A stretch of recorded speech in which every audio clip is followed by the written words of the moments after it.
Alhamdulillah ya. Pagi-pagi bikin kue talam ebi ya, atau kue gandus ya. Salah satu varian kue khasnya wong Palembang ya, yang rasanya gurih, asin, dan lemak nih. Seperti ini lagi proses pengukusan talam ebi. Atasnya ditaburi dengan ebi ya, irisan daun seledri.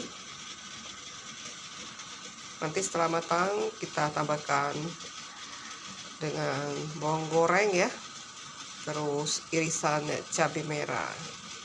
Wow, lemaknya.